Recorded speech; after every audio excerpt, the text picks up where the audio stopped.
2022년 6월 2일 오늘의 말씀 시작하겠습니다. 오늘 나눌 말씀은 요한계시록 2장 20절 말씀입니다. 그러나 내게 책망할 일이 있노라. 자칭 선지자라 하는 여자 이세벨을 내가 용납함이니 그가 내 종들을 가르쳐 꾀어 행음하게 하고 우상의 제물을 먹게 하는도다. 아멘. 두아디라 교회를 향한 주님의 말씀을 계속해서 살펴보도록 하겠습니다.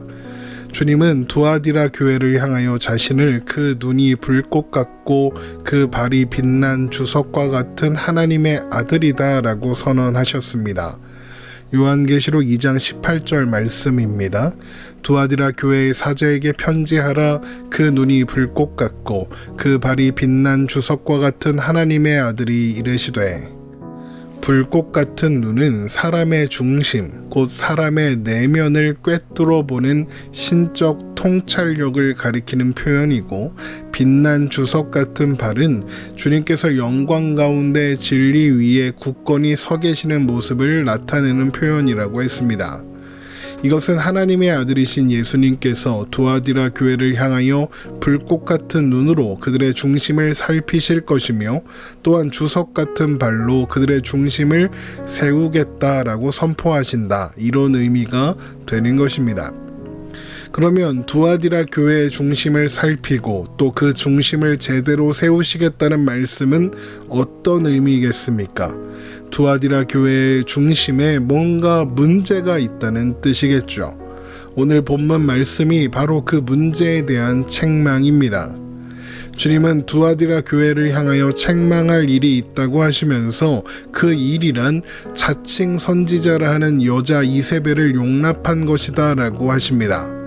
요한계시록 2장 20절 말씀입니다. 그러나 내게 책망할 일이 있노라. 자칭 선지자라 하는 여자 이세벨을 내가 용납함이니 그가 내 종들을 가르쳐 꾀어 행음하게 하고 우상의 제물을 먹게 하는도다. 두아디라 교회 신자들이 용납한 이세벨은 잘못된 가르침으로 신자들을 꾀어 행음하게 하고 우상의 제물을 먹게 했습니다. 자칭 선지자 여자 이세벨이 누군지는 정확하게 알 수 없으나 분명한 것은 그녀가 지도자 행세를 하며 진리가 아닌 거짓 가르침으로 신자들을 미혹하고 있었다는 것입니다.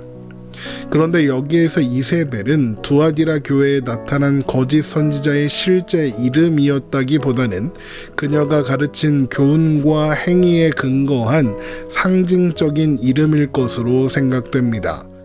이세벨, 그 이름은 이스라엘의 바알과 아세라 숭배를 전파한 핵심적인 인물의 이름입니다. 그녀는 시돈한 엣바알의 딸로 아합 왕의 왕비가 되어 이스라엘의 우상인 바알과 아세라를 위한 제단과 신상을 만들고 바알과 아세라의 사제들을 양성했을 뿐만 아니라 하나님의 선지자들을 죽이고 또한 백성들로 하여금 우상을 섬기게 했습니다.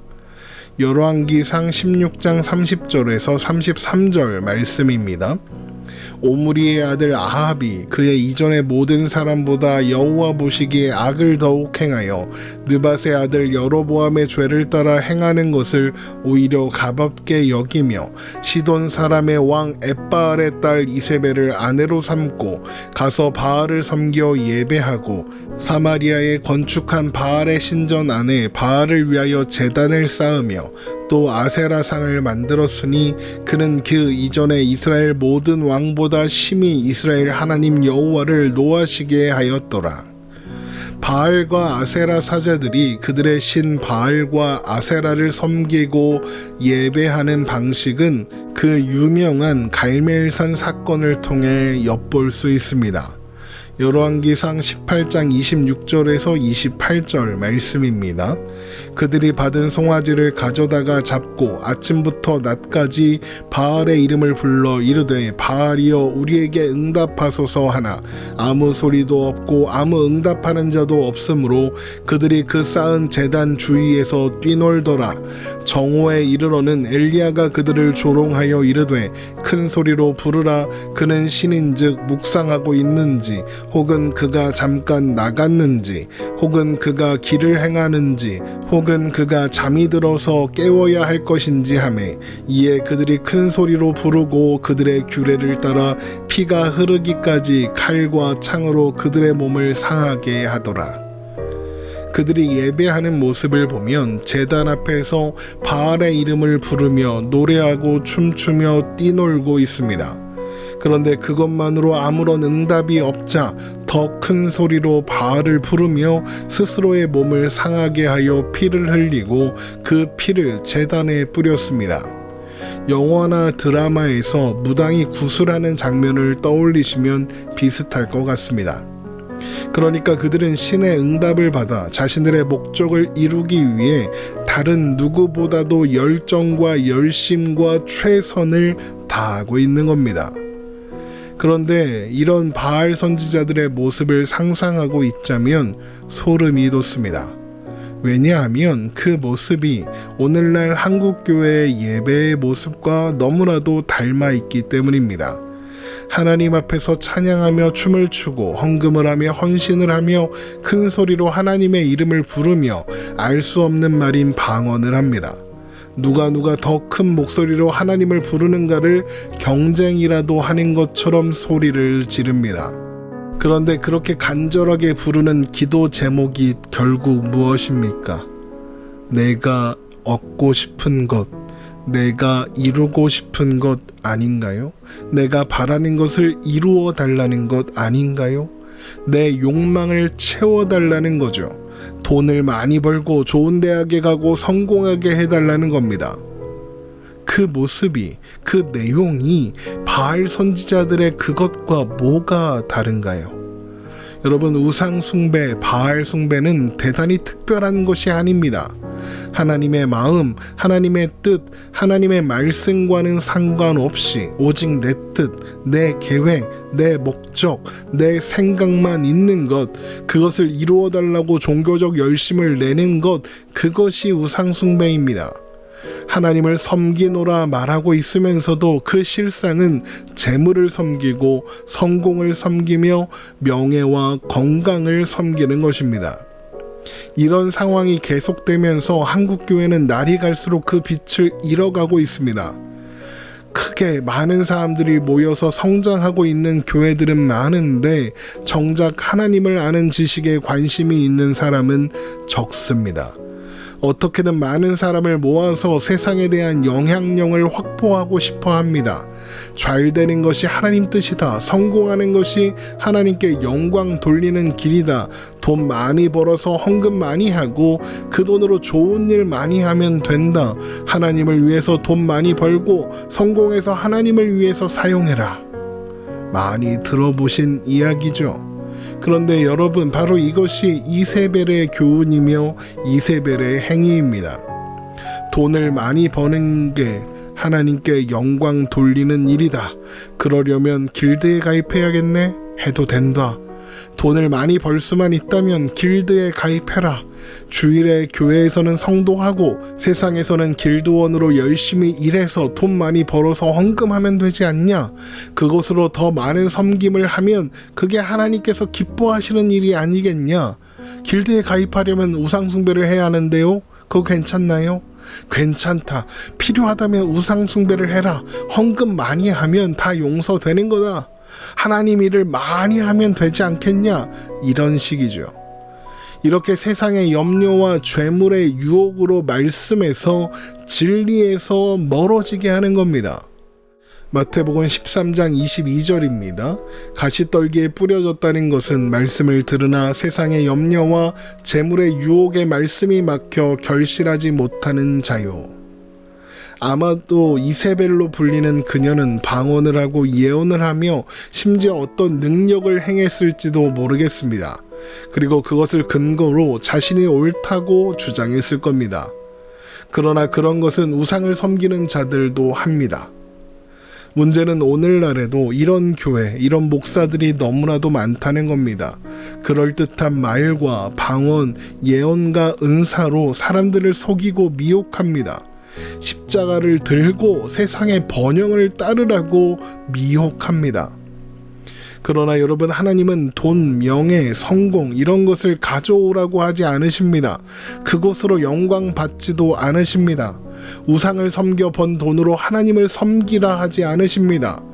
두아디라 교회도 이세벨의 미혹을 받기 전에는 그것을 잘 알고 있었습니다. 처음에는 그들이 벌고 있었던 재화로 섬기고 나누었지만 하나님을 알고 믿음이 생긴 후에는 우상 숭배를 해야 하는 길들을 떠났습니다. 그래서 가난하고 궁핍해졌죠. 예전만큼 섬기지도 못했을 겁니다. 그런데 주님은 뭐라고 하십니까? 나중 행위가 처음 것보다 많다 하십니다. 요한계시록 2장 19절 말씀입니다. 내가 내 사업과 사랑과 믿음과 섬김과 인내를 아노니 내 나중 행위가 처음 것보다 많도다. 섬김의 사역이 오히려 줄어들었지만, 예전처럼 할 수 없지만 오히려 주님은 그것이 더 많다고, 더 좋다고, 더 나은 것이라고 칭찬하십니다. 우상 숭배를 하면서까지 얻은 재물로 교회를 섬기고 사람들을 돕는 것보다 그냥 가난한 게 더 낫다, 더 좋다 하시는 것입니다. 내가 언제 성공하래디, 내가 언제 돈을 많이 가져오래디, 그런 거 필요 없다. 세상에서 성공하지 못해도 괜찮다. 세상은 너에게 아무것도 주지 못한다. 너는 그저 내 안에 있어라. 세상에서 돈을 벌고 성공하는 것보다 그것이 더 중요하다. 세상의 성공보다 하늘의 비밀을 아는 것, 그것이 진짜 성공이고 진짜 부유한 거다. 그게 더 큰 복이다 라고 말씀하시는 겁니다. 신자의 성공은 복음을 알고 예수 그리스도를 아는 것, 하나님을 아는 것, 하나님 나라의 비밀을 아는 것입니다. 그 놀라운 비밀을 아는 사람들은 이 세상의 상황과 조건, 풍요로움보다 예수 그리스도 안에서 발견되는 것이 귀한 줄 압니다. 빌립보서 3장 7절에서 9절 말씀입니다. 그러나 무엇이든지 내게 유익하던 것을 내가 그리스도를 위하여 다 해로 여길 뿐더러 또한 모든 것을 해로 여김은 내 주 그리스도 예수를 아는 지식이 가장 고상하기 때문이라. 내가 그를 위하여 모든 것을 잃어버리고 배설물로 여김은 그리스도를 얻고 그 안에서 발견되려 함이니 내가 가진 의는 율법에서 난 것이 아니요 오직 그리스도를 믿음으로 말미암은 것이니 곧 믿음으로 하나님께로부터 난 의라. 세상에서 가질 수 있는 것을 다 가져도, 세상에서 아무리 대단한 성공을 이루어도 예수 그리스도를 잃어버린다면 아무 소용이 없습니다. 예수 그리스도 안에 있는 것, 그것이 신자의 소망이요 기쁨이며 전부라는 것을 기억하시기 바랍니다. 그 기쁨과 소망은 그 누구도 빼앗을 수 없다는 것 또한 기억하시기 바랍니다. 이세벨의 미혹이 그럴듯해 보이고 좋아 보이고 매력 있어 보여도 그 길은 진리의 길이 아닙니다. 하나님께서 기뻐하시는 길이 아닙니다. 하나님 앞에서 오늘을 살아가는 것, 예수 그리스도 안에서 발견되는 것, 그것이 하나님께서 가장 기뻐하시는 우리의 모습이고 자세라는 것을 잊지 말아야 하겠습니다. 오늘 말씀 이렇게 마치겠습니다. 오늘도 주님 안에서 평안한 하루 되시기를 주님의 이름으로 축원합니다.